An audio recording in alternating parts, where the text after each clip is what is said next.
బాలకాండ 44వ అధ్యాయం. ఈ అధ్యాయం భగీరథుడు తన బంధువులను ఉద్ధరించడం అనేటువంటి విషయాన్ని చర్చిస్తుంది. దీని యొక్క సారాంశం ఏమిటంటే, బ్రహ్మదేవుడు భగీరథుడిని కీర్తించి సగరుని యొక్క 60,000 మంది కుమారులు ఎవరైతే ఉన్నారో వారికి అంతిమక్రియలు చేసి అంతిమక్రియలు నిర్వహించవలసిందిగా బ్రహ్మదేవుడు భగీరథుడిని ఉపదేశిస్తాడు. ఆ తర్వాత బ్రహ్మదేవుడు తన ధామానికి నిష్క్రమిస్తాడు.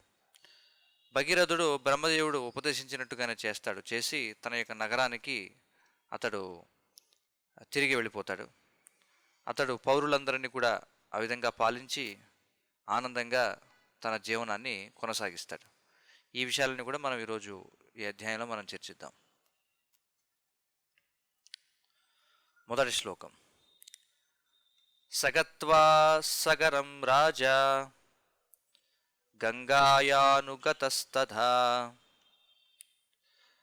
ప్రవివేశ తలం భూమేర్యత్ర తే భస్మసాకృతాః. సగత్వా సాగరం రాజా గంగాయానుగతస్తథా అని చెప్పన్నారు. భగీరథ మహారాజు గంగ చేత అనుసరింపబడిన వాడై సముద్రాన్ని చేరుకుంటాడు. ఆ తర్వాత అతడు సగరుని యొక్క పుత్రులు పూర్తిగా భస్మీపటలమైనటువంటి పాతాళ లోకానికి చేరుకుంటాడు. అర్థమవుతుంది కదా? ఏం చేశాడు? గంగ చేత అనుసరించబడిన వాడే, అంటే ముందుగా భగీరథుడు దివ్యమైనటువంటి రథంలో వెళుతున్నాడని మనం చూసాం కదా. ఆ దివ్యమైనటువంటి రథంలో ముందు వెళుతూ ఉన్నాడు, వెనుక గంగాదేవి అనుసరించింది. ఆ విధంగా సముద్రాన్ని చేరుకున్నారట. ఆ తర్వాత అతడు పాతాళంలోకి ప్రవేశించాడట. ఎవరు? భగీరథుడు. ఆ పాతాళంలో సగరుని యొక్క పుత్రులు పూర్తిగా భస్మీపటలమై ఉన్నటువంటి ప్రదేశం అది. కాబట్టి ఈ అధ్యాయంలో పూర్వాధ్యాయం యొక్క చివరన ఏదైతే క్లుప్తంగా చెప్పబడిందో దాని గురించి ఈ అధ్యాయంలో వివరంగా మనకి చెప్పబడుతుంది. 2వ శ్లోకం.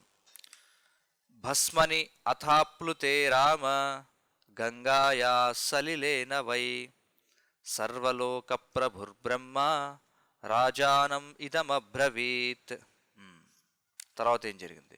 ఓ రామా, ఎప్పుడైతే ఈ సగరుని యొక్క 60,000 మంది పుత్రుల యొక్క భస్మము గంగ యొక్క నీటి చేత ముంచెత్తబడిందో, సకల లోకములకు యజమానైనటువంటి బ్రహ్మదేవుడు సగరునితో ఈ విధంగా మాట్లాడాడట. అర్థమవుతుంది కదా? ఇక్కడ ఏమన్నారు బ్రహ్మదేవుణ్ణి అంటే సర్వలోక ప్రభుర్బ్రహ్మ అని చెప్పన్నారు. సర్వలోక అంటే ఇక్కడ అర్థం ఏ సర్వలోకాలు? ఈ భౌతిక ప్రపంచంలో ఉన్నటువంటి 14 లోకాలకు ప్రభు ఎవరంటే బ్రహ్మ. ఆ విధంగా చెప్పొచ్చు. భస్మాని అథ ఆప్లుతే అని చెప్పన్నారు, అంటే నీటి చేత ముంచెత్తబడిన తరువాత ఏం జరిగింది చూద్దాం. 3వ శ్లోకం. తారిత నరశార్ధూల దివం యాతాశ్చ దేవవత్ షష్ఠి పుత్ర సహస్రాణి సగరస్య మహాత్మనః. ఇంకేమంటున్నాడు? ఓ నరశార్ధుల అంటే ఓ రామా, ఇక్కడ ఏముంటున్నాడంటే సగరుని యొక్క మహాత్ముడైనటువంటి సగరుని యొక్క 60,000 మంది పుత్రులు వారు ఉద్ధరించబడ్డారు. వారు దేవతల వలె స్వర్గలోకానికి పంపబడ్డారు. చూడండి, వెంటనే ఎప్పుడైతే ఈ సగరుని పుత్రుల యొక్క భస్మాన్ని గంగాదేవి తాకడం జరిగిందో వెంటనే ఈ 60,000 మంది పుత్రులు కూడా ఉద్ధరించబడ్డారట. వారు దేవతల్లాగా స్వర్గలోకాలకు పంపబడ్డారట. చూడండి, అంటే ఇక్కడ అర్థం ఏమిటంటే ఈ సగరుని యొక్క పుత్రులు ఈ పిశాచాల వంటి తమ యొక్క అస్తిత్వం నుండి ఇక్కడ ఉద్ధరించబడ్డారని చెప్పన్నారు. చూడండి, ఎందుకంటే అంతిమ క్రియలు జరగలేదు కదా. ఇక్కడ చాలా ముఖ్యమైన విషయం ఏంటంటే అంతిమ క్రియలు కనుక జరగకపోతే వారు సూక్ష్మ శరీరాల్లో తిరుగుతూ ఉంటారు. భూతాలని చెప్పి అంటాం కదా మనం. కాబట్టి ఎవరికైతే అంతిమ క్రియలు సక్రమంగా జరగవో వారు సూక్ష్మదేహాల్లో తిరుగుతూ ఉంటారనమాట. కాబట్టి సగరుని యొక్క పుత్రులు ఆ విధంగా సూక్ష్మదేహాల్లో తిరుగుతూ ఉన్నారు. ఎప్పుడైతే గంగాదేవి వారి యొక్క భస్మాలని ఆ, ఆ, ఒక్కసారిగా ఆమె తడిపిందో వెంటనే వాళ్ళందరూ కూడా ఉద్ధరించబడ్డారట. ఉద్ధరించబడి స్వర్గలోకాలకు వెళ్ళారట దేవతల్లాగా. ఉం? ఇక్కడ ఏం చెప్తున్నారంటే సగరుని యొక్క పుత్రులు ప్రేతాల్లాగా మారిపోయారట. ఎప్పుడు కపిలదేవుని చేత భస్మం చేయబడినప్పుడు వారు ప్రేతాల్లాగా మారిపోయారు. ఇప్పుడు ఆ అవస్థ నుండి వారు ఉద్ధరింపబడ్డారనమాట. 4వ శ్లోకం. సాగరస్య జలం లోకే యావత్ స్థాస్యసి పార్థివ సగరస్యాత్మజాస్తావత్ స్వర్గే స్థాస్యంతి దేవవత్. ఓ రాజా, ఇక్కడ చూడండి, ఇక్కడ ఏముంటున్నారంటే ఎప్పటి వరకైతే ఈ సముద్రము యొక్క నీరు భూమిపై ఉంటుందో సగరుని యొక్క పుత్రులు స్వర్గంలో దేవతల్లా నివసిస్తారు అని చెప్పారంట. ఎవరు? బ్రహ్మదేవుడు. చూడండి, అర్థవుతుంది కదా. ఇక్కడ ఏమన్నారంటే, ఇక్కడ ఏం చెప్పారు చూడండి. సాగరస్య జలంలోకే యావత్ స్థాస్యతి పార్థివ సగరస్య ఆత్మజ. చూడండి, ఇక్కడ ఏముంటున్నారంటే సాగరస్య జలంలోకే యావత్ స్థాస్యతి పార్థివ సగరస్యాత్మజాస్తావత్ స్వర్గే స్థాస్యంతి దేవవత్ అని చెప్పన్నారు. అంటే సగరుని యొక్క పుత్రుల చేత ఏర్పడినటువంటి సాగరము. సాగరము అంటే ఏమిటి అర్థం? సముద్రం. కానీ ఆ సముద్రానికి సాగరం అని ఎందుకు పేరు వచ్చిందంటే సగరుని పుత్రులు తవ్వడం చేత ఏర్పడినటువంటి కందకాలు కాబట్టి వాటిని సాగరములు అని చెప్పన్నారు. చూడండి, సాగరం అని పదం ఎందుకు వచ్చింది? సగరుని పుత్రుల చేత అంత పెద్ద కందకాలు తవ్వబడ్డాయి అన్నమాట. చూడండి, ఆ కందకాలే ఈ సాగరములు అన్నమాట. కాబట్టి ఇక్కడ బ్రహ్మదేవుడు ఏం చెప్తున్నాడంటే భగీరథునికి, ఈ భూమిపై ఈ సగరుని పుత్రుల చేత ఏర్పాటు చేయబడినటువంటి ఈ సాగరములలో నీరు ఎప్పటి వరకు అయితే ఉంటుందో సగరుని యొక్క పుత్రులు అప్పటి వరకు స్వర్గంలో దేవతల్లాగా నివసిస్తారు అని చెప్తున్నారు. కాబట్టి వాళ్ళ స్వర్గాన్ని చేరుకోవడంలో ఇది విశేషం అన్నమాట. చూడండి, 5వ శ్లోకం. ఇయం హి దుహితా జ్యేష్ఠ తవ గంగా భవిష్యతి త్వత్కృతేన చ నామ్నాథ లోకే స్థాస్యతి విశ్రుత.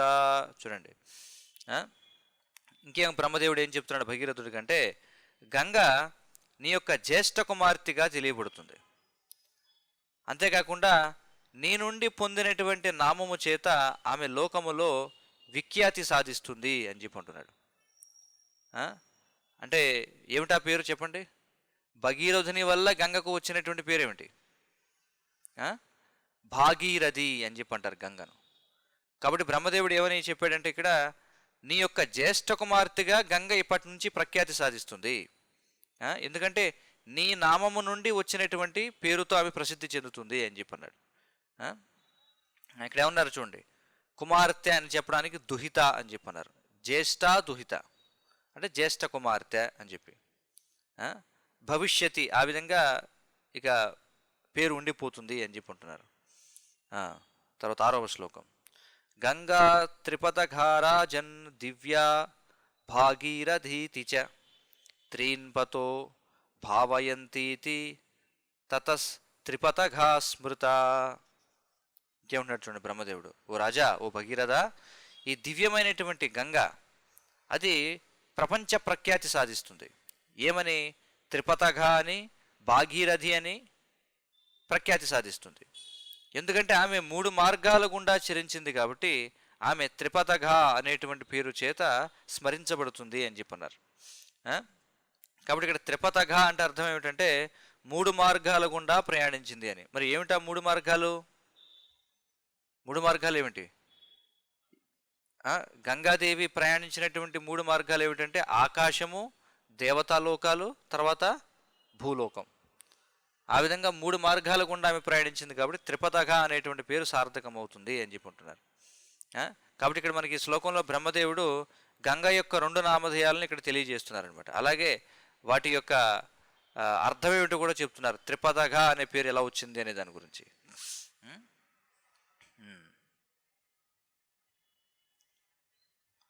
తర్వాత ఇక్కడ ఇంకొక విషయం ఏంటంటే చూడండి, ఇంగ్లీష్లో మార్గము అనే దానికి ఉన్న పదం ఏమిటి? ఏమిటది? వే. పాత్ అనేది కూడా ఉందా లేదా? పాత్ అనేది ఉందా? మరి సంస్కృతంలో ఏమంటారు దారిని? పతహ అని చెప్పి అంటారు. ఇప్పుడు గంగ యొక్క పేరేమిటి? ఏం చెప్పాం ఇప్పుడే?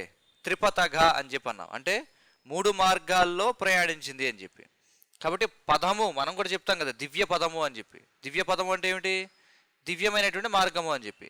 కాబట్టి ఈ పద అనేటువంటి ఈ పదం ఏదైతే ఉందో సంస్కృతంలో ఉంది, దాని నుంచే ఇంగ్లీష్లో పాత్ అనేటువంటిది వచ్చిందని మనం చెప్పుకోవచ్చు అనమాట.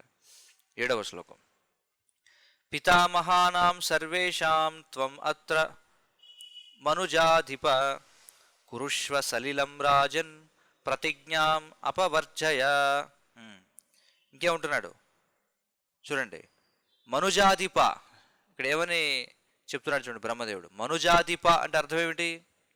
మనుజ అంటే మనుషులు అని చెప్పి, అధిప అంటే నాయకుడు అని అర్థం.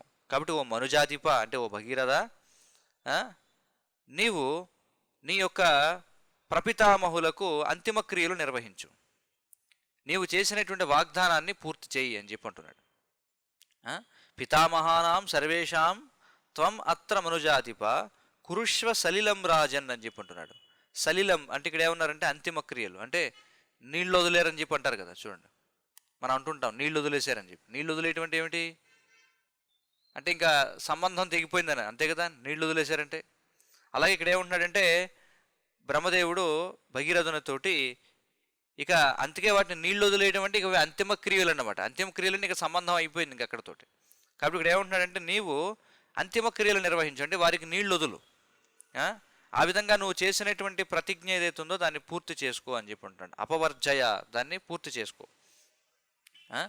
భగీరథుడు ఏమని వాగ్దానం చేశారంటే సగరుని యొక్క పుత్రులు ఎవరైతే ఉన్నారో వారికి గంగ యొక్క నీటి చేత వారికి అంతిమ క్రియలు నిర్వహించి వారిని ఈ ప్రేతముల వంటి అస్తిత్వం నుండి విముక్తి కలిగిస్తానని వాగ్దానం చేశాడు. కాబట్టి బ్రహ్మదేవుడు ఏమని కోరుకుంటున్నాడు? భగీరథుడు తాను చేసిన వాగ్దానాన్ని నిర్వర్తించాలని చెప్పి ఇక్కడ కోరుకుంటాడు అనమాట. 8వ శ్లోకం. పూర్వకేణ హి తే రాజంస్ తేనాతి యశశా తథా ధర్మిణాం ప్రవరేణాపి నైష ప్రాప్తో మనోరథః. ఓ రాజా, నీ యొక్క పూర్వీకుడైనటువంటి సగరుడు కూడా ఈ కోరికను నెరవేర్చుకోలేకపోయాడు. అర్థమవుతుంది కదా. అతడు ధర్మమునకు అంకితమైన వారిలో చాలా గొప్ప పేరుగాంచాడు. ఎవరు? సగరుడు. సగరుడు గురించి చెప్తున్నారు. పూర్వకేణ, పూర్వకేణ అంటే ఏమిటి? నీ యొక్క పూర్వీకుడు. ఆ పదాన్ని మనం ఇంకా తెలుగులో వాడుతున్నాం, పూర్వీకులు అని చెప్పి. సంస్కృతంలో ఇక్కడ పూర్వకేణ హి అని చెప్పన్నారు. నీ యొక్క పూర్వీకుడైనటువంటి సగర రాజన్, సగర రాజు అతి యశసా తథా అని చెప్పి అంటున్నారు. అంటే అత్యంత యశస్సు కలిగిన వాడట. ఎవరు? సగరుడు. అతి యశసా తథా, దేనికి గొప్ప పేరుగాంచాడు? ధర్మిణాం. ధర్మిణాం అంటే ధర్మమునకు అంకితమైన వాడిగా అతడు పేరుగాంచాడు. ధర్మమునకు అంకితమైన వారిలో ప్రవరేణ. ప్రవర అంటే ఏమిటి అర్థం? ప్రవర అంటే శ్రేష్టము అని చెప్పి అర్థం. మనం కూడా చూడండి నృసింహస్తుతి చేసినప్పుడు భక్త ప్రవర ప్రహ్లాద మహారాజ్ అని చెప్పి అంటాం. భక్త ప్రవర. వర అంటే శ్రేష్టమైనటువంటి వాడు. ప్ర అనేది జోడించడం వల్ల విశేషాన్ని సూచిస్తుంది అనమాట. ప్రకృష్టి రూపేణ ప్రభుపదులు వారు చెప్తారు. కాబట్టి ప్రవరేణ అంటే అత్యంత శ్రేష్టమైనటువంటి వాడు. దేనిలో అంటే ధర్మమునకు అంకితమైన వారిలో అత్యంత శ్రేష్టమైన వాడు. కానీ అతడు కూడా ఇక్కడ ఏం చెప్తున్నారంటే ధర్మిణాం ప్రవరేణాపి, అతడు ధర్మమునకు అంకితమైన వారిలో శ్రేష్టమైన వాడిగా తెలియబడినప్పటికీ నైషప్రాప్తో మనోరథ, తన యొక్క మనోరథాన్ని అతడు సిద్ధించుకోలేకపోయాడు. ఏమిటి అతడు మనోరథం? తన యొక్క పుత్రులు ఉద్ధరింపబడాలనేటువంటిది. 9వ శ్లోకం. తథైవాంశుమతాత్తాత లోకే అప్రతిమతేజస గంగాం ప్రార్థయతా నేతుం ప్రతిజ్ఞ నాపవర్జిత. కాబట్టి ఇక్కడ ఏమంటున్నాడు చూడండి, తాత అనే పదాన్ని వాడాడు. తాత అంటే ఏం చెప్పుకున్నాం మనం? నాయన అంటే ఓ బిడ్డ అని చెప్పి అర్థం వస్తుంది అనమాట. నాయన, ఈ ప్రపంచంలో అసమానమైనటువంటి శక్తితో నిండిన వాడుగా కీర్తింపబడినటువంటి అంశుమాన్ కూడా తాను చేసినటువంటి వాగ్దానాన్ని నిలబెట్టుకోలేకపోయాడు, అంటే పూర్తి చేయలేకపోయాడు. అంశుమాన్ అంటే ఎవరు? సగరుని యొక్క పుత్రుడు. అంశుమాన్ గురించి ఏం చెప్తున్నారు చూడండి ఇక్కడ, అప్రతిమ తేజస అని చెప్పి అంటున్నారు. అప్రతిమ అంటే ఏమిటి అంటే అతడితో తేజస్సులో సమానమైనటువంటి వారు ఎవరూ లేరు. అలాంటి అంశుమాన్ కూడా ఏమంటున్నాడంటే గంగాం ప్రార్థయత నేతుం ప్రతిజ్ఞ నాపవర్జిత. కానీ అతడు కూడా గంగను తీసుకువచ్చి నా పూర్వీకుల యొక్క అంటే నా యొక్క ఎవరైతే బాబాయిలు ఎవరైతే ఉన్నారో, నా యొక్క బంధువులు ఎవరైతే ఉన్నారో వారిని ఉద్ధరిస్తాను అని చేసినటువంటి వాగ్దానాన్ని అంశుమాన్ కూడా నిలబెట్టుకోలేకపోయాడు అని చెప్పి అంటున్నాడు. 10-11 శ్లోకాలు. రాజర్షిణ గుణవత మహర్షి సమతేజస మత్తుల్య తపసా చైవ క్షత్రధర్మస్థితేన చ దిలీపేన మహాభాగ తవ పిత్రాతి తేజస పునర్న శంకితా నేతుం గంగాం ప్రార్థయతానఘ. చూడండి, అందరి గురించి చెప్తున్నాడు. సగరుడు చేయలేకపోయాడు ఆ పని, అతడి పుత్రుడైనటువంటి అంశుమాన్ చేయలేకపోయాడు. ఇంక తర్వాత ఏం చెప్తున్నాడు, అనఘా అంటే ఓ పాపము లేనటువంటి వాడా, ఓ అదృష్టవంతుడా, నీ యొక్క అత్యంత శక్తివంతమైనటువంటి తండ్రి ఎవరు? సగరుని యొక్క తండ్రి ఎవరు? దిలీపుడు. రాజర్షి అనేటువంటి దిలీపుడు అతడు కూడా అసలు ఏ విధంగా గంగను తీసుకురావాలనేటువంటి విషయం అతడికి అర్థం కాలేదు ఈ భూమి మీదకు. మరి అతడు దిలీపుడు కూడా గంగను భూమికి దిగి రావలసిందిగా ప్రార్థించాడు. మరి దిలీపుడు కూడా మంగళప్రదమైనటువంటి లక్షణాలతో నిండి ఉన్నాడు. అలాగే మహర్షులతో సమానమైనటువంటి శక్తిని కలిగి ఉన్నాడు. ఇంకేం చెప్తున్నాడు చూడండి, దిలీపుడు తపస్సు విషయంలో నాతో సమానమైనటువంటి వాడు. ఎవరు చెప్తున్నారు ఈ మాటలు? బ్రహ్మదేవుడు చెబుతున్నాడు. బ్రహ్మదేవుడు ఏమంటున్నాడంటే నీ తండ్రి అయినటువంటి దిలీపుడు తపస్సు విషయంలో నాతో సమానమైన వాడట. చూడండి, అలాగే అతడు క్షత్రియుల యొక్క విద్యుక్త ధర్మంలో చాలా నిలకడగా ఉన్నటువంటి వాడు. ఏ పదాలు ఉపయోగించారు చూడండి ఇక్కడ, రాజర్షిన గుణవత మహర్షి సమతేజస. చూడండి, రాజర్షుల యొక్క గుణాలను కలిగి ఉన్నాడు, మహర్షులతో సమానమైనటువంటి తేజస్సును కలిగి ఉన్నాడు. మత్తుల్య తపస, మత్ అంటే నాతో సమానమైన వాడు, తుల్యము అంటే ఏమిటి అర్థం? సమానము అని. మరి తపస్సులో నాతో సమానమైనటువంటి వాడు అయినప్పటికీ క్షత్రధర్మ స్థితేనచ, క్షత్రియ ధర్మంలో స్థితిని కలిగి ఉన్నాడు అతడు. దిలీపేన మహాభాగ తవ పిత్రాతి తేజస, దిలీప అనేటువంటి పేరుగాంచినటువంటి అదృష్టవంతుడైనటువంటి నీ తండ్రి గొప్ప తేజస్సు కలిగిన వాడు. పునర్న శంకిత నేతుం గంగాం ప్రార్థయతానఘా. కానీ గంగను దిగిరావలసిందిగా ప్రార్థించినా ఆమెను ఏ విధంగా భూమికి తీసుకురావాలో అర్థం కాలేదు అతడికి అని చెప్పి అంటున్నాడు. 12వ శ్లోకం. సాత్వయ సమతిక్రాంత ప్రతిజ్ఞా పురుష ఋషభ ప్రాప్తోసి పరమం లోకే యశ పరమసమ్మతం. పురుష ఋషభ, పురుషర్షభ ఈ మాట మనకి ఎక్కడొస్తుంది? భగవద్గీతలో కూడా కృష్ణుడు అర్జునుని సంబోధిస్తాడు పురుషర్షభ అని చెప్పి అర్థం. అంటే మానవ శ్రేష్ఠుడా అని చెప్పి, మనుషుల్లో శ్రేష్టమైనటువంటి వాడా. కానీ నీవేం చేసావు? ఎవరు చెప్తున్నారు? బ్రహ్మదేవుడు భగీరథునితో చెప్తున్నాడు. నీ పూర్వీకులు నిలబెట్టుకోలేనటువంటి మాట నీవు ఆ వాగ్దానాన్ని నెరవేర్చగలిగావు. ఆ విధంగా నువ్వు ఈ లోకంలో అత్యంత గొప్ప ప్రఖ్యాతిగాంచావు. అది గొప్పగా ఆమోదింపబడినటువంటి కీర్తి అని చెప్పి అంటున్నాడు. చూడండి, సాత్వయ సమతిక్రాంత. చూడండి, సమతిక్రాంత అంటే నువ్వు నెరవేర్చగలిగావు ఓ పురుషర్షభ. ప్రాప్తోసి పరమంలోకే. చూడండి, ప్రాప్తోసి పరమంలోకే యశ, ఈ లోకంలో అత్యంత ఉన్నతమైనటువంటి యశస్సుని పొందావు. అలాగే పరమసమ్మతం. చూడండి, అంటే ఇప్పుడు ఎలాగంటే చూడండి, చాలామంది పేరు ప్రఖ్యాతులు సాధించవచ్చు, కానీ వాటిని అందరూ ఆమోదించకపోవచ్చు. ఎలా? ఇప్పుడు ఎవరో ఒక వ్యక్తి ఒలింపిక్స్లో ఏదో గోల్డ్ మెడల్ వచ్చింది, ఏదో బరువులు లేపడంలోనో, లేకపోతే బాగా పరిగెత్తడంలోనో, లేకపోతే దూరంగా దూకడంలోనో, లేకపోతే ఏదైనా ఒక ఇనప గుండెని విసరడంలోనో, త్రోబాల్ అంటారు కదా, అలాంటి వాటిలో వాళ్ళది గొప్ప కీర్తి గడించి ఉండొచ్చు, ప్రపంచం అంతా కూడా వారిని కీర్తిస్తుండొచ్చు. కానీ దాని అర్థం ప్రతి ఒక్కరు కూడా దాన్ని సమ్మతిస్తారనా? ఉదాహరణకి ఆధ్యాత్మికంగా ఎవరైతే సాధన చేసేవారు ఉన్నారో మనం అలాంటి వాటిని మనం ఏం కీర్తించమే. ఏ సానియా మీర్జానో లేకపోతే సైనా నెహ్వాలో లేకపోతే వాళ్ళకి ఏవో గొప్ప గొప్ప అవార్డులు వచ్చాయని వాటిని మనం కీర్తిస్తామా మందిరంలో? చెప్పండి, కీర్తించం కదా మనం. కానీ ఇక్కడ ఏం చెప్తున్నారంటే భగీరథుడు సాధించినటువంటి కీర్తి ఏదైతుందో అది పరమసమ్మతం అట. అంటే ప్రతి ఒక్కరూ కూడా దాన్ని సమ్మతించారట. చూడండి, ఉదాహరణకి మనం భగవంతుని కీర్తిస్తాం, కృష్ణుని కీర్తిస్తాం, కానీ లౌకికమైనటువంటి వాళ్ళు కీర్తిస్తారా కృష్ణుడిని? వాళ్ళకి అది సమ్మతమా? కాదు. కానీ ఇక్కడ భగీరథుడు చేసినటువంటి కార్యం ఏదైతుందో ఇది పరమసమ్మతము, అంటే ప్రతి ఒక్కరికి కూడా సమ్మతమైనది అని చెప్పి అంటున్నాడు. 13వ శ్లోకం. యచ్చ గంగావతరణం త్వయా కృతం అరిందమ అనేన చ భవాన్ ప్రాప్తో ధర్మస్యాయతనం మహత్. ఇంకేమంటున్నాడు చూడండి. ఓ అరిందమ, ఎవరని అంటున్నాడు? భగీరథుడిని. అరిందమ అంటే అర్థం ఏమిటి? అరిందమ అంటే శత్రు సంహారకుడా, నీవు ఏం చేశావు? గంగావతరణం, గంగావతరణానికి కారకుడయ్యావు. అందుచేత నువ్వు ఏం సాధించావు? అనేనచ భవాన్ ప్రాప్తో ధర్మస్యాయతనం మహత్ అని చెప్పుకుంటున్నారు. ధర్మస్య అంటే ఇక్కడ ఏమంటున్నారు? గొప్ప ఏమంటున్నారు? దృఢమైనటువంటి పుణ్యాన్ని నువ్వు సాధించావు, మహా గొప్ప పుణ్యాన్ని నువ్వు సాధించగలిగావు అని చెప్పుకుంటున్నాడు. ఎందుచేత అంటే నువ్వు గంగావతరణానికి కారణమయ్యావు కాబట్టి. 14వ శ్లోకం. ప్లావయస్వ తం ఆత్మానం నరోత్తమ సదోచితే సలిలే పురుషవ్యాఘ్ర శుచి పుణ్యఫలో భవ.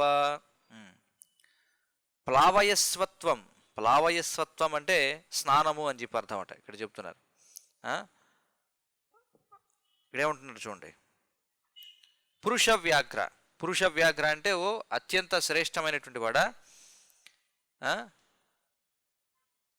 ఎల్లప్పుడూ కూడా స్నానము చేయడానికి తగినదైనటువంటి గంగలో నువ్వు స్వయంగా స్నానం చేయి. ఇంకేమంటున్నాడు?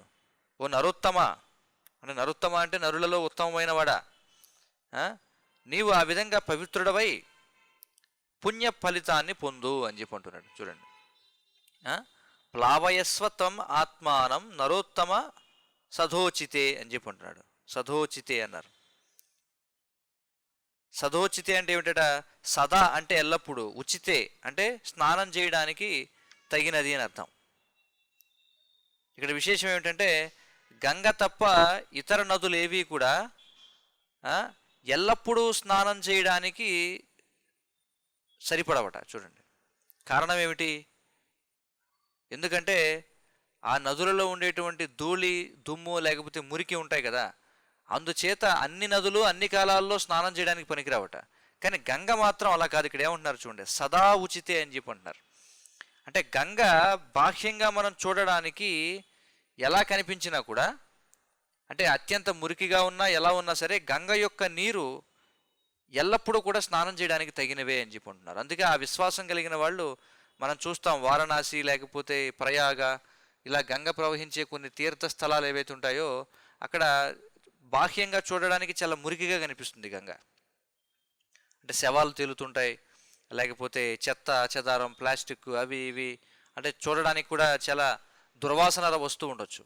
కానీ శాస్త్రాలు ఏం చెప్తున్నాయంటే గంగ యొక్క అవస్థ ఎలా ఉన్నప్పటికీ కూడా సదోచితే అని చెప్పి అంటున్నారు. ఎల్లప్పుడూ కూడా స్నానం చేయడానికి తగినదట. కానీ ఇది ఇతర నదులకు వర్తించదని చెప్పి అంటున్నారు. గంగ తప్ప ఇతర నదులు ఈ ధూళి దుమ్ము కారణం చేత స్నానం చేయడానికి సరిపడవని చెప్పుకుంటున్నారు. అంటే ఇతర నదులు తమలో మాలిన్యాన్ని కలిగి ఉంటాయి, కానీ గంగ ఊర్ధ్వలోకాల నుండి, దివ్యలోకాల నుండి వస్తుండడం చేత ఈ మాలిన్యం నుంచి ముక్తి పొందినదై అని చెప్పుకుంటున్నారు. చూడండి, ఎందుకంటే మిగిలిన నదులన్నీ కూడా ఇక్కడే పుట్టాయి భూమి మీద, కానీ గంగ ఎక్కడ పుట్టింది? ఆమె విష్ణుపాదముల చెంత పుట్టినటువంటిది కాబట్టి ఆమెలో మాలిన్యం అనేది లేదు. కాబట్టి బాహ్యంగా కంటికి మాలిన్యంతో కనిపిస్తున్నప్పటికీ గంగ ఎప్పుడు కూడా కలుషితం కాదు. కొంతమంది సైంటిస్టులు కూడా ఈ విషయాన్ని కనిపెట్టారు. గంగ యొక్క నీరు ఏ విధంగా ఎల్లప్పుడూ కూడా పవిత్రమైనది అనేటువంటిది. గంగ యొక్క నీరు యొక్క గొప్ప శక్తి ఏమిటంటే, ఎవరో కొంతమంది సైంటిస్టులు ఏం చేశారంటే అప్పుడే అందులో ఏదో కొంత బ్యాక్టీరియాని వదిలారట గంగ యొక్క నీటిలో పరిశోధన చేయడానికి. కానీ కాసేపటికే అవి అన్నీ కూడా చనిపోతున్నాయి. ఎందుకంటే గంగ యొక్క గొప్పతనం అటువంటిది. ఎన్నో పరిశోధనలు జరిగాయి ఈ విధంగా. కాబట్టి ఇక్కడేమంటున్నారు, ప్లావయస్వత్వం ఆత్మానం నరోత్తమ సదోచితే సలిలే పురుషవ్యాగ్ర శుచి పుణ్యఫలో భవ. ఆ విధంగా స్నానం చేసి శుచిగా ఉండి నువ్వేమవుతావు, నువ్వు పవిత్రుడు అవుతావు, అలాగే పుణ్య ఫలితాన్ని నువ్వు పొందు అని చెప్పి అంటున్నాడు బ్రహ్మదేవుడు. 15వ శ్లోకం. పితామహానాం సర్వేషాం కురుష్వ సలిలక్రియాం స్వస్తితే అస్తు గమిష్యామి స్వం లోకం గమ్యతాం నృప. ఇంకేముంటున్నాడు చూడండి బ్రహ్మదేవుడు. నీ యొక్క పితామహులకు అంతిమ క్రియలు నిర్వహించు, నీకు మంగళము జరుగుగాక. నేను నా ధామానికి నిష్క్రమిస్తున్నాను, ఓ రాజా నీవు కూడా ఇక్కడ నుండి వెళ్ళవచ్చు అని చెప్పి బ్రహ్మదేవుడు భగీరథుడితో అంటున్నాడు అనమాట. పితామహానాం సర్వేషాం కురుష్వ సలిలం క్రియాం అంటే నీరు వదలమని చెప్పి అంటున్నాడు వారికి, అంటే తర్పణాలు వదలమని. స్వస్తితే, స్వస్తి అంటే ఏమిటి? స్వస్తి అంటే మంగళము అని అర్థం, అర్థమవుతుంది కదా, మంగళము అని అర్థం. స్వస్తిక్ అని మనం ఒక సంకేతం ఉంది కదా, అంటే మంగళప్రదమైనటువంటి సంకేతము అని అర్థం స్వస్తిక్ అంటే, అర్థమవుతుంది కదా. కాబట్టి నీకు స్వస్తితే, నీకు శుభము కలుగుగాక అని చెప్పి ఆయన, నేను నా లోకానికి వెళ్ళిపోతున్నాను, నీవు కూడా నిష్క్రమించవచ్చు. ఇక్కడ గమనించాల్సిన విషయం ఏంటంటే శ్రీల ప్రభుపాదుల వారు భగవద్గీత యథాతథంలో 16వ అధ్యాయం 22వ శ్లోకానికి ఇచ్చిన భాష్యంలో ఏమంటారంటే, చూడండి, ఎందుకని ఈ వైదిక విధానం ఈ భగీరథుడు చేసినటువంటి పుణ్యకార్యాలలో జనులందరినీ కూడా నిమగ్నం అవ్వమని ప్రోత్సహిస్తున్నాయో వివరిస్తారనమాట. ఎలాగంటే ఇప్పుడు భగీరథుడు ఏం చేశాడు, ఈ ప్రేతముల వంటి అస్తిత్వం నుండి తన పూర్వీకులను ఉద్ధరించడం కోసం అతడు ఏం చేశాడు, పుణ్యకార్యాలు నిమగ్నం అయ్యాడు. ఆ సందర్భంగా ఆయన ఏమంటారంటే, వైదిక శాస్త్రాల్లో క్రియా ప్రతిక్రియ అవి చేయడానికి మార్గాలు వివరించబడ్డాయి. చూడండి, వైదిక శాస్త్రాల్లో క్రియా ప్రతిక్రియ దేనికి అంటే ఈ పవిత్రం చెందడం అనేటువంటి స్థాయికి రావడానికి ఉన్నటువంటి క్రియా ప్రతిక్రియల గురించి వైదిక శాస్త్రాలు వివరిస్తున్నాయట.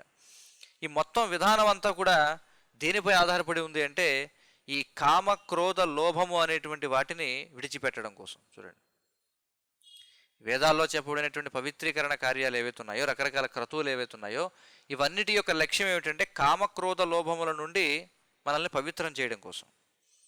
కాబట్టి ఈ విధానం గురించిన జ్ఞానాన్ని పెంపొందించుకోవడం ద్వారా వ్యక్తి ఆత్మసాక్షాత్కారం యొక్క ఉన్నత స్థితికి తనను తాను ఉద్ధరించుకోగలడు.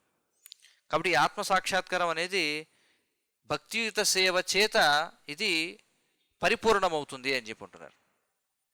ఆత్మసాక్షాత్కారం అంటే ఏమిటి? నేను శరీరం కాదు ఆత్మని అని తెలుసుకున్నాం, కానీ అది సంపూర్ణమైనటువంటి ఆత్మసాక్షాత్కారమా? కాదు. నువ్వెవరో తెలిస్తే సరిపోదు, నువ్వు ఎవరికి చెందినవాడివి, ఈ ఆత్మ ఎవరు అంటే భగవంతుని యొక్క అంశ. మరి భగవంతుడు ఎవరంటే కృష్ణుడు. మరి ఆత్మ భగవంతుని యొక్క అంశ కాబట్టి ఏం చేయాలి అంటే నిరంతరం భగవంతుని యొక్క సేవలో నిమగ్నమై ఉండాలి. ఇదంతా కూడా తెలుసు, సరే తెలుసుకున్నావు, ఆత్మ భగవంతుని యొక్క అంశ కాబట్టి భగవత్ సేవలో నిమగ్నమై ఉండాలి. దానిని ఏమంటారు? భగవంతుని సేవలో నిమగ్నం అవ్వడం. హృషికేశ సేవనం భక్తి రుచ్యతే అని చెప్పన్నారు. కాబట్టి ఇంద్రియాధీశుడైనటువంటి కృష్ణుని యొక్క సేవలో మన యొక్క ఇంద్రియాలని నియమించడమే భక్తితో సేవ అని చెప్పన్నారు. కాబట్టి ఈ ఆత్మసాక్షాత్కారం యొక్క అంతిమ పరిపూర్ణ స్థాయి ఏమిటి అంటే శ్రీకృష్ణ భగవానుడికి భక్తితో సేవను చేయడం అనమాట. అందుచేత ప్రభుపాదుల వారు చెప్తున్నారు ఏమిటంటే ఇవన్నీ కూడా అంతిమంగా దేని వైపుకి వెళుతున్నాయి, దేనితో పరిపూర్ణం అవుతాయంటే శ్రీకృష్ణ భగవానునికి భక్తియుత సేవ చేయడంతో పరిపూర్ణమవుతాయి. కాబట్టి అలాంటి పుణ్యకార్యాలన్నీ కూడా క్రమంగా జన్మ జన్మల పాటు ఇలాంటి పుణ్యకార్యాలు చేస్తూ ఉండడం వల్ల ఇవేమవుతాయేటంటే ఈ కామ క్రోధ లోభముల నుండి ఏం చేస్తాయంటే క్రమక్రమంగా వ్యక్తిని పవిత్రం చేస్తూ ఉంటాయట.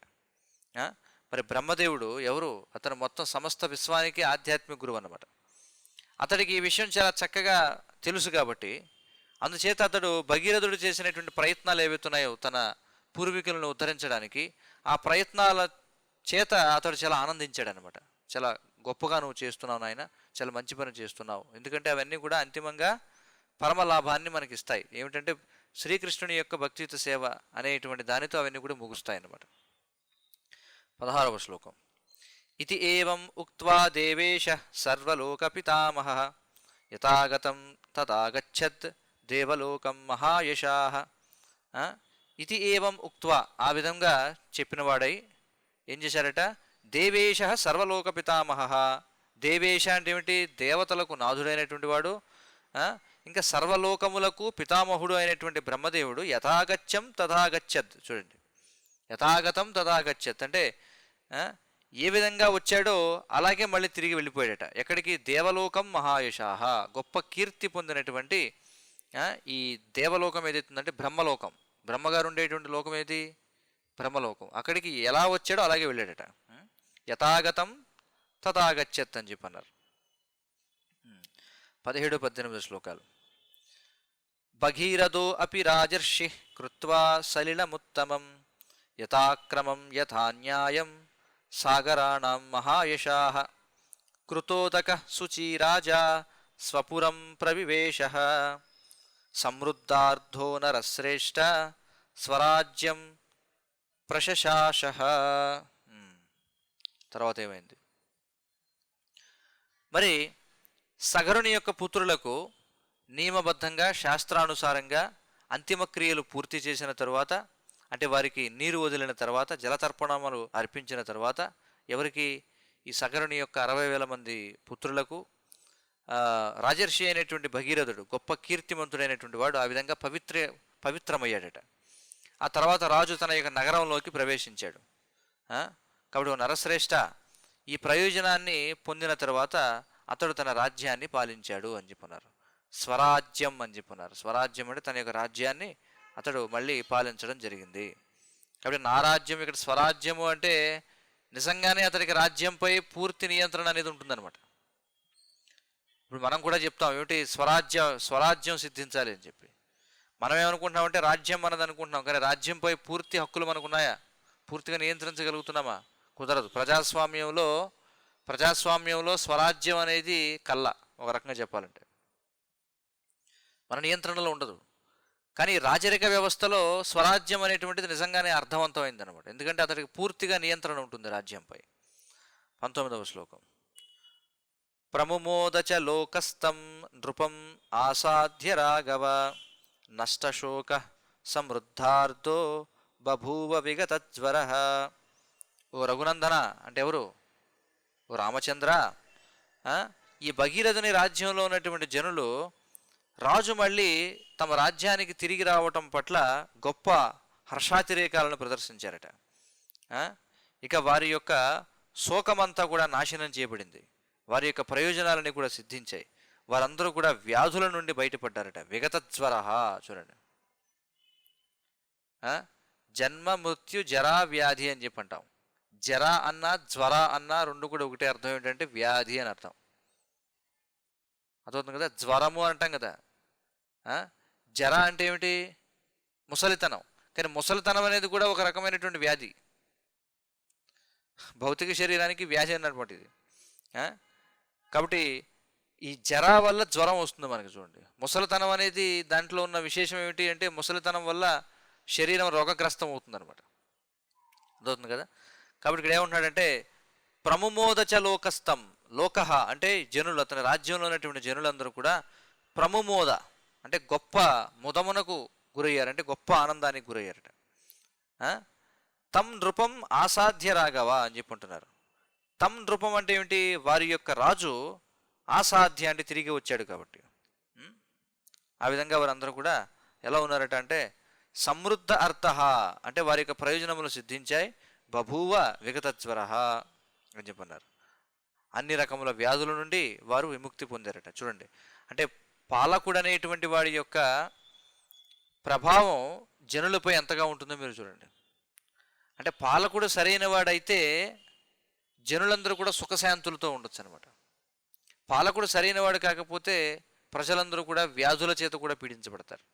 ఇది గొప్ప విశేషం. చూడండి, 20వ శ్లోకం. ఏషతే రామ గంగాయా విస్తరో అభిహితో మయా స్వస్తి ప్రాప్నుహి భద్రం తే సంధ్యాకాలో అతివర్తతే. ఓ రామా, ఈ విధంగా నేను నీకు గంగ గురించి సవివరంగా నీకు చెప్పాను. నీవు ఏమంటున్నాడు చూడండి, స్వస్తి ప్రాప్నుహి భద్రం తే అని చెప్పి అంటున్నాడు. నీకు ఐశ్వర్యము మరియు మంగళము కలుగుగాక. మరి ఇప్పుడు సమయం ఎంత అయింది? సంధ్యాకాల అతివర్తతే. చూడండి, సంధ్యాకాలం దాటిపోయింది సమయం అని చెప్పి అంటున్నాడు. అతివర్తతే, అతివర్తతే అంటే ఏమిటి? గడిచిపోయింది. ఏమిటి? సంధ్యాకాల, సంధ్యాకాలం గడిచిపోయింది. కాబట్టి విశ్వామిత్రుడు తన యొక్క చర్చను ఇక్కడ ముగించాడనమాట. ఏమంటున్నాడు? నీవు మంగళము పొందుగాక. ఇది ఒక ప్రామాణికమైనటువంటి వ్యక్తీకరణ. ఒక రకంగా చెప్పాలంటే అన్ని చోట్ల కూడా ఏమంటాం మనం? స్వస్తి. స్వస్తి అంటే ఇంకా స్వస్తి పలికారు అంటారు. స్వస్తి పలకడం అంటే ఏమిటి? ముగింపు పలికారు. కానీ ముగింపు అనేది ఎలా ఉండాలంటే మంగళప్రదంగా ఉండాలన్నమాట. కాబట్టి స్వస్తి అంటే మంగళము. కాబట్టి అంతిమంగా ఏం చేసినా దేనికోసం చేస్తాం మనం? ఏ కార్యం చేసినా మంగళం కలగడం కోసమే కదా. కాబట్టి స్వస్తి అనేది ముగింపును మంగళప్రదాన్ని కూడా సూచిస్తుంది. అలాగే ముగింపు మంగళప్రదంగా ఉండాలనే దాన్ని సూచిస్తుంది అనమాట స్వస్తి అనేటువంటిది. మరి ఇప్పటికే సంధ్యాకాలం దాటిపోవడం చేత మరి రాముడు ఇంకా ఋషిని ప్రశ్నలు వేయడం అనేది సమంజసం కాదు అని చెప్పి అంటున్నారు. సంధ్యాకాలం అయిపోయింది, ఇంకా సాయం సంధ్య అయిపోయిందండి, ఇంకా మళ్ళీ ప్రశ్నలు వేయకూడదని చెప్పి 21వ శ్లోకం. ధన్యం యశస్యం ఆయుష్యం పుత్ర్యం స్వర్గ్యం అతీవచ యః శ్రావయతి విప్రేషు క్షత్రియేష్వితరేషు చ ప్రీయంతే పితరస్తస్య ప్రీయంతే దైవతాని చ. ఇంకా ఫలశ్రుతి చెప్తున్నారు చూడండి. ఇప్పటివరకు మనం గంగ యొక్క చరిత్ర విన్నాం కదా, దీనిని వింటే వచ్చే ఫలితాలు ఏమిటి ఇక్కడ చెప్తున్నారు. ధన్యం యశసం ఆయుషం పుత్ర్యం స్వర్గ్యం అతీవ. ఏం చెప్తున్నారు చూడండి. ధన్యం, ధన్యం అంటే మంగళప్రదమైనటువంటి సంపద అని చెప్పారు ఇక్కడ. మంగళప్రదమైనటువంటి సంపద.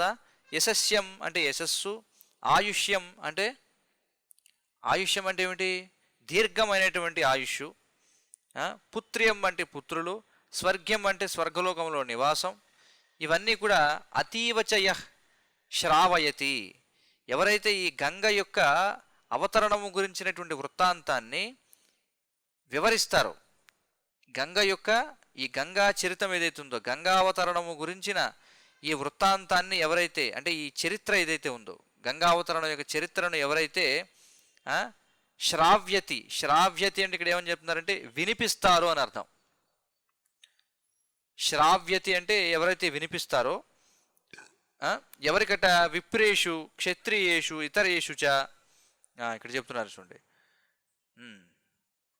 ఎవరైతే దీనిని ఇతరులకు వివరిస్తారో, ఈ గంగా అవతరణం యొక్క చరిత్రను, వారికి అమితమైనటువంటి మంగళప్రదమైన సంపదలు, కీర్తి, ఆయుష్, పుత్రులు మరియు స్వర్గనివాసము కలుగుతాయట. మరి ఎవరైతే ఈ గంగావతరణం యొక్క చరిత్రను గురించి చెబుతారో, అతడి యొక్క పుణ్యప్రదమైనటువంటి పితృదేవతలు ఎవరైతే ఉంటారో, ఎవరికి వివరిస్తే? బ్రాహ్మణులకు, క్షత్రియులకు మరియు ఇతరులకు. వారు సంతృప్తి చెందుతారట. చూడండి, అంటే ఎవరైతే ఈ గంగావతరణం యొక్క చరిత్ర గురించి బ్రాహ్మణులకు కానీ, క్షత్రియులకు కానీ, ఇతరులకు కానీ వివరిస్తారో, ఆ వివరించిన వారి యొక్క పితృదేవతలు గొప్పగా ఆనందిస్తారట. అలాగే అతడి పట్ల దేవతలు కూడా గొప్పగా సంతృప్తి చెందుతారట. చూడండి, అదవుతుంది కదా. శ్రావ్యము అనేటువంటి పదం ఉంది మనకి తెలుగులో, వాడతాం కదా మనం. శ్రావ్యము అంటే ఏమిటి? చాలా శ్రావ్యంగా ఉందండి అంటారు. చాలా శ్రావ్యము అంటే ఏమిటి? శ్రవణము, శ్రావ్యము రెండు పదాలు ఉన్నాయి. శ్రవణం అంటే వినడం, శ్రావ్యము అంటే వినిపించడం అని అర్థం. అదే కదా, మీరు శ్రవణం చేస్తున్నారు, నేను శ్రావ్యం చేస్తున్నాను, అంటే నేను చదివి వినిపిస్తున్నాను అనమాట. కాబట్టి ఇక్కడ ఏమంటున్నారంటే గంగావతరణం యొక్క చరిత్ర ఏదైతుందో దాన్ని వినిపించడం వల్ల, అంటే దాన్ని పారాయణ చేయడం వల్ల వచ్చే ఫలితాలు ఇక్కడ ఈ శ్లోకంలో చెప్పారు. తర్వాత వినేవారికి కూడా మరి ప్రయోజనాలు ఏమిటో చెప్తున్నారు చూడండి ఇక్కడ. ఇదమాఖ్యానం అవ్యగ్రో గంగావతరణం శుభం యః శృణోతి చ కాకుత్స్థ సర్వాన్ కామాన్ అవాప్నుయాత్ సర్వే పాపాః ప్రణశ్యంతి ఆయుః కీర్తిశ్చ వర్ధతే. ఏం చెప్తున్నారు చూడండి. ఓ కాకుత్స్థ, కాకుత్స్థ అంటే ఎవరు? ఓ రామచంద్ర, ఎవరైతే దీనిని ఆ, ఏకాగ్రతతో వింటారో చూడండి ఇక్కడ ఏం చెప్తున్నారు. ఏకాగ్రతతో ఎవరైతే వింటారో దీన్ని చూడండి అవ్యగ్రహ అని చెప్పన్నారు. అవ్యగ్రహ అంటే ఏకాగ్రతతో వినడమట. కాబట్టి ఎవరైతే ఈ మంగళప్రదమైనటువంటి వృత్తాంతం గురించి, దేని గురించి, గంగావతరణం అనేటువంటి మంగళప్రదమైన వృత్తాంతం గురించి ఏకాగ్రతతో శ్రవణం చేస్తారో వారు సకల కోరికలను సిద్ధింపజేసుకుంటారట. వారు తమ కోరికలని కూడా పొందుతారట.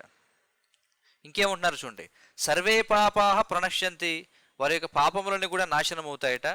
అలాగే ఆయుః కీర్తిశ్చ వర్ధతే, వారి యొక్క ఆయుష్ వారి యొక్క కీర్తి పెరుగుతాయి అని చెప్పి అంటున్నారు. చూడండి, కాబట్టి చదివిన వారికి అంటే శ్రావ్యము చేసిన వారికి, శ్రవణం చేసిన వారికి ఇద్దరికి కూడా ఫలితాలు ఇక్కడ చెప్పారు.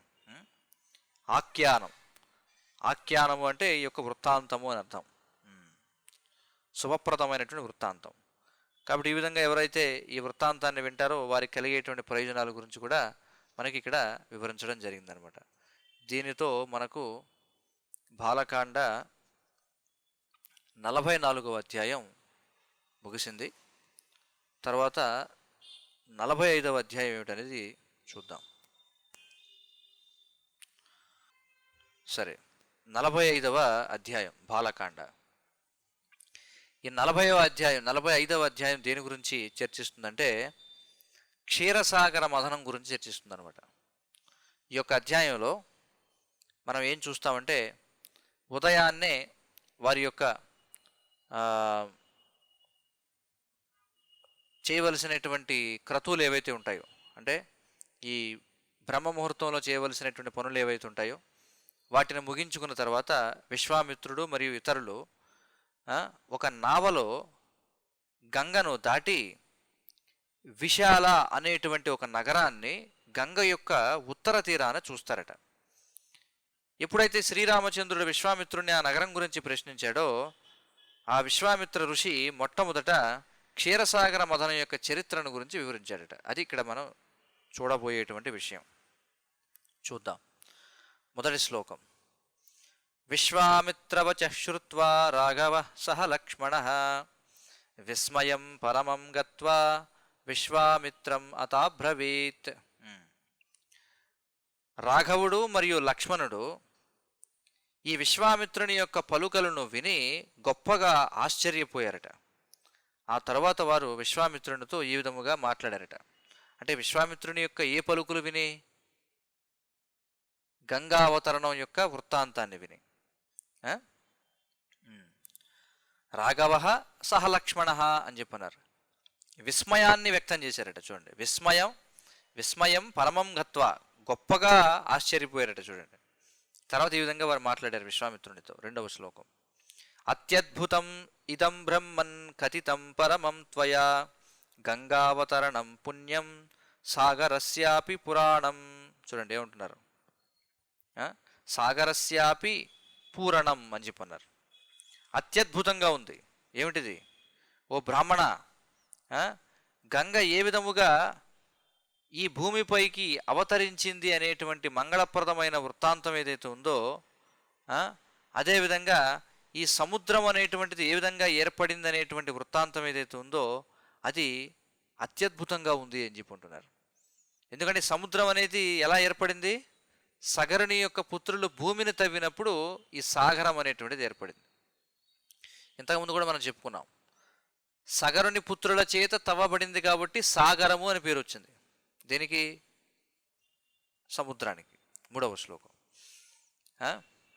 సంతుష్టం మే మనో బ్రహ్మన్ ఇది ఉక్త్వా విరరామః. ఇంకేముంటున్నాడు చూడండి, ఓ బ్రాహ్మణ, నా యొక్క మనస్సు సంతృప్తి చెందింది. ఈ విధంగా చెప్పి రాముడు అక్కడితో ఆగాడట. ఇది ఉక్త్వా విరరామః అని చెప్పన్నారు, అంటే విరమించాడు. అలా చెప్పి రాముడు. 4వ శ్లోకం. తస్య సా శర్వరీ సర్వ సహ సౌమిత్రిణా తథా జగామ చింతయానస్య విశ్వామిత్ర కథాం శుభాం. ఆ విధముగా ఏమైందట అంటే శర్వరి అంటే ఏమిటి అర్థం? శర్వరి అంటే రాత్రి అని. ఆ విధంగా అతడికి రాత్రి అంతా కూడా గడిచిందట. ఇక సుమిత్రా పుత్రుడు ఏం చేశారట, ఈ లోపుగా విశ్వామిత్రుని యొక్క మంగళప్రదమైన వృత్తాంతాన్ని ఆయన ధ్యానిస్తూ ఉన్నాడట. దాని గురించి చూడండి, దాని గురించి ఆలోచిస్తూ ఉన్నాడట. అంటే ఏదైతే విన్నాడో దాని గురించి ఆలోచిస్తూ ఉన్నాడు. ఇక్కడ ఏం చెప్తున్నారంటే విశ్వామిత్రునికి అంటే రామునికి, రాఘవునికి, లక్ష్మణునికి, ఇద్దరికి, విశ్వామిత్రునికి కాదు, రాఘవునికి లక్ష్మణునికి ఆ విధంగా విశ్వామిత్రుడు చెప్పినటువంటి మంగళప్రదమైన వృత్తాంతం ఏదైతుందో దాని గురించి ఆలోచిస్తూ ఉంటే రాత్రి అంతా గడిచిపోయిందని చెప్పి అంటున్నారు.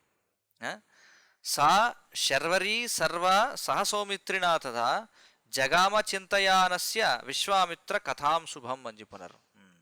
5వ శ్లోకం. తతః ప్రభాతే విమలే విశ్వామిత్రం మహామునిం ఉవాచ రాఘవో వాక్యం కృతాహ్నికం అరిందమః. తర్వాత మళ్ళీ తతః ప్రభాతే విమలే, చూడండి, మళ్ళీ ఎప్పుడైతే పూర్తిగా మళ్ళీ తెల్లవారిందో అరిందముడైనటువంటి శ్రీ రాఘవుడు విశ్వామిత్ర మహర్షితో ఈ విధముగా మాట్లాడాడట. ఎప్పుడు ఆయన యొక్క ఉదయ కార్యక్రమాలు ఏవైతే ఉన్నాయో చూడండి, కృతాహ్నికం అని చెప్పన్నారు. కృతాహ్నికం అంటే ఉదయాన్నే చేయవలసినటువంటి ఏవైతే కార్యక్రమాలు ఉన్నాయో అవన్నీ ముగించుకున్న తర్వాత విశ్వామిత్రునితో రాఘవుడు ఈ విధంగా మాట్లాడాడు. ఇక్కడ చూస్తే ఉన్నారు చూడండి, ప్రభాతే విమలే అని చెప్పన్నారు.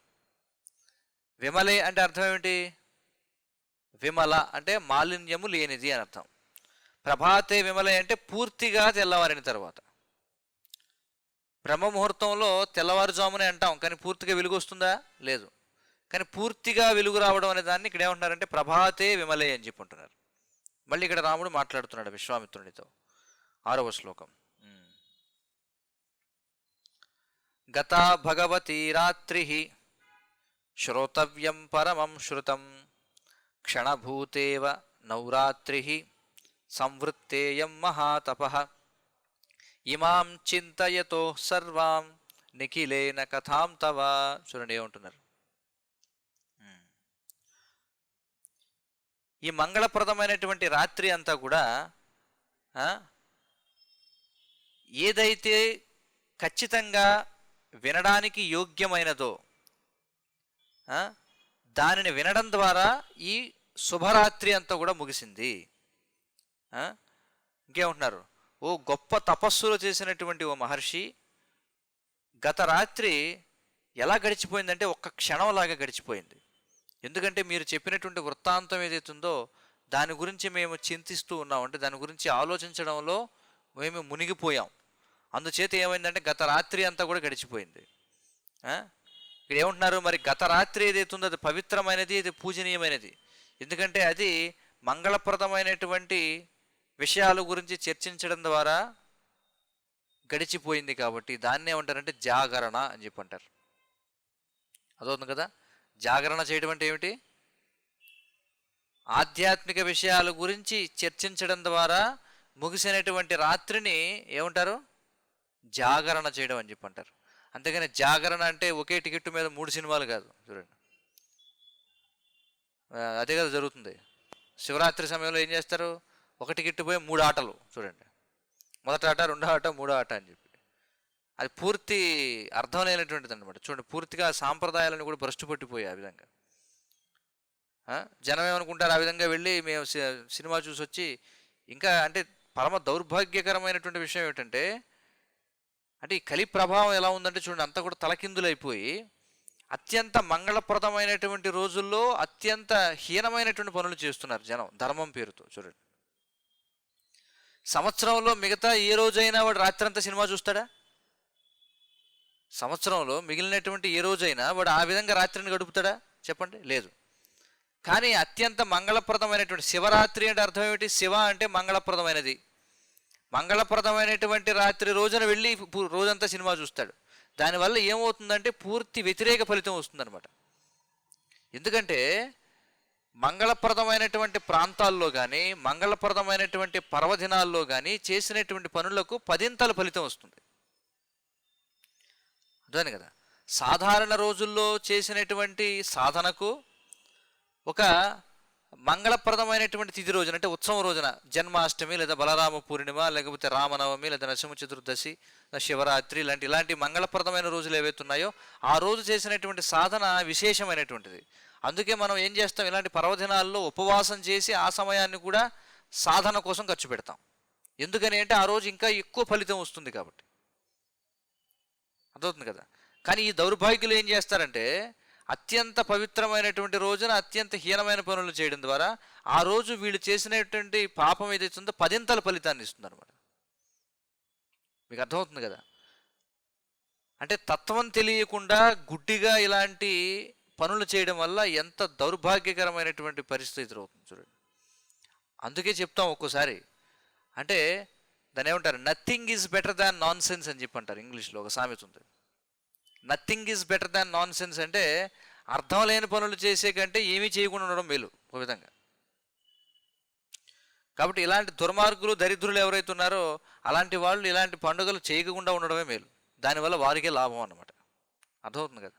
మనం చూస్తుంటాం వినాయక చవితి కావచ్చు, దసరా కావచ్చు, ఇలాంటి ప్రతి పర్వదినం కూడా ఎలా అయిపోయిందంటే పూర్తి దారుణమైనటువంటి పనులు. తప్పతాగి ఏం చేస్తుంటారు వాళ్ళు ఇష్టం వచ్చినట్టు చేస్తారు.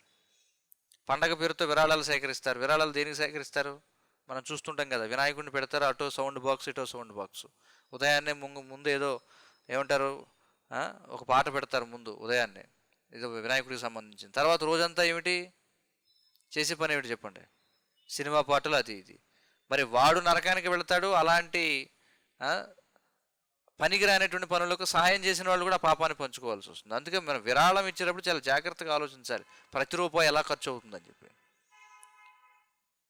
మన దౌర్భాగ్యం చూడండి, మందిరాలకు వెళ్ళి అక్కడికి వెళ్ళి ఇక్కడ వెళ్ళి హుండీల్లో వాటికి వీటికి డబ్బులు వేస్తారు. వాళ్ళు ఏం చేస్తారు, ఆ ధనంతో మ్యూజికల్ నైట్లు, లేకపోతే సినిమా ఆర్టిస్టులకి సన్మానాలు చేయడం, బంగారు కంకణాలు పెట్టడం అవసరమా చెప్పండి. సినిమాలో వాడు చూపించేది ఏమిటి, వాడు పాడేటువంటి బూతు పాటలకి వాడు అర్ధనగ్నంగా నృత్యం చేసినందుకు గాను వాడి గౌరవమా? అది కూడా ఏ ధనంతో? అవసరమైతే ప్రభుత్వం, రాజకీయ నాయకులు వాళ్ళ జేబులో డబ్బులు ఇవ్వచ్చు కదా అలాంటి సన్మానాలు చేయడానికి. దేవాలయాలకు వచ్చి భక్తులు హుండీల్లో వేసిన ధనాన్ని ఎవరు అర్ధనగ్నంగా నృత్యం చేసినటువంటి వేశ్యలకి లేకపోతే విటులకి సన్మానం చేయడానికి వాడతారా చెప్పండి. ఎంత దారుణమైనటువంటి విషయాలు ఇవన్నీ కూడా. కాబట్టి ఈ విధంగా పూర్తిగా ఈ సనాతన ధర్మం అంటే ఇప్పుడు ఏదైతే హిందూ ధర్మంగా చెప్పబడుతుందో పూర్తిగా బర్స్ట్ పట్టిపోయింది అనమాట. చూడండి అన్నీ కూడా, చూడండి అన్నీ కూడా మంగళప్రదమైనటువంటివన్నీ కూడా అత్యంత దారుణమైనటువంటి పనులు జరుగుతున్నాయి ఈ రోజుల్లో. ఎందుకంటే ప్రభుత్వం దేవాలయాల నుంచి వచ్చేటువంటి ఆదాయాన్ని వాళ్ళ జేబులు నింపుకోవడానికి లేకపోతే ఈ రకరకాల అభివృద్ధి పనులకి ఖర్చు పెట్టడానికి ఉన్న ఆసక్తి దేవాలయాల్లో భక్తులు ఇచ్చినటువంటి ధనాన్ని ధర్మ ప్రచారం కోసం వాడరే. అవునా? ఎన్నో దేవాలయాల్లో ధనం వస్తుంది, ఆ ధనాన్ని ధర్మ ప్రచారం కోసం వాడొచ్చుగా. అందరికీ భగవద్గీత, రామాయణం ఇవన్నీ కూడా శిక్షణ ఇవ్వచ్చు కదా, ప్రచారకులను తయారు చేసి ధర్మాన్ని కాపాడవచ్చు కదా. అలా చేయరు. ఏం చేస్తారు, ఇంద్రియ భోగం కోసం వాడుకుంటారు అనమాట. ఆ విధంగా ఏమవుతుందంటే దాన్ని ఏమన్నారు, మనకి ప్రహ్లాదుడు చెప్తాడు భాగవతంలో, అంధా యథాంధైర్ ఉపనీయమానినస్ అని చెప్పి అంటాడు. ఒక గుడ్డివాడు 10 మంది గుడ్డివాళ్ళు నడిపించినట్టుగా. కళ్ళున్నవాడు నడిపిస్తే పర్వాలా, గుడ్డివాడు నడిపిస్తే ఏమవుతుంది, గుడ్డివాళ్ళు నడిపిస్తే అందరూ వెళ్ళి గోతులో పడతారు వెళ్ళి. ఇప్పుడు జరుగుతున్నది అదేనమాట చూడండి. కాబట్టి ఇక్కడ ఏమంటున్నాడు చూడండి రాముడు, ఏమంటున్నాడు ఇక్కడ, రాత్రి అంతా కూడా, అంటే ఈ గత రాత్రి ఏదైతుందో ఇది అత్యంత పవిత్రమైనది, అత్యంత పూజనీయమైనది. ఎందుకని, మంగళప్రదమైనటువంటి అంశముల గురించి చర్చ జరిగింది కాబట్టి. పూర్వం మీరు చూసినట్లయితే గ్రామాల్లో ఈ హరికథలు ఏవైతే ఉండేవో, పురాణ కాలక్షేపాలు రాత్రంతా జరుగుతూ ఉండేవి చూడండి. వినగలిగిన వాళ్ళు వినేవాళ్ళు, వినినంతసేపు వినేవారు, లేకపోతే వెళ్ళి నిద్రకు ఉపక్రమించేవారు. రాత్రంతా ఆ విధంగా జాగరణ చేసేవారు. ఏకాదశి లాంటివి వస్తే రాత్రి అంతా కూడా హరినామ సంకీర్తనలు జరుగుతుండేవి, హరికథలు జరుగుతుండేవి. మరి ఇప్పుడు ఏది ఆ పరిస్థితి చూడండి. అర్థమవుతుంది కదా. అది అత్యంత పవిత్రమైనటువంటి రాత్రి అన్నమాట చూడండి. సాధారణంగా చీకటి అంటే అమంగళం, అజ్ఞానానికి సంకేతం. కానీ అమంగళప్రదమైనటువంటి అజ్ఞానానికి సంకేతమైనటువంటి ఆ చీకటికి కూడా మంగళప్రదం అవుతుంది ఎప్పుడైతే హరి యొక్క కథ, హరి యొక్క నామము, హరి యొక్క లీలలు చర్చించబడతాయో, హరినామ స్మరణ చేయబడుతుందో, హరినామ సంకీర్తన జరుగుతుందో, హరికథా శ్రవణము జరుగుతుందో, అప్పుడు ఆ రాత్రి కూడా మంగళప్రదం అవుతుందన్నమాట. అది ఇక్కడ చెబుతున్నారు. సరే, ఇంతటితో మనం ఈనాటి చర్చ ముగిద్దాం. రాముని చిత్తం అయితే మళ్ళీ దీనిని మరుసటి రోజున మనం కొనసాగిద్దాం. హరే కృష్ణ. వాల్మీకి రామాయణం కీ జయ. జగద్గురు శ్రీల ప్రభుపాద్ కీ జయ. వాంఛాకల్పతరుభ్యశ్చ కృపా సింధుభ్యశ్చ పతితానాం పావనేభ్యో వైష్ణవేభ్యో నమో నమః.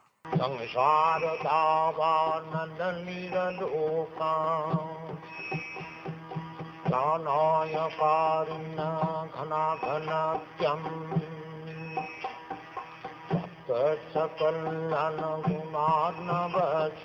वंदे गुरश्री चरणारविंदम्.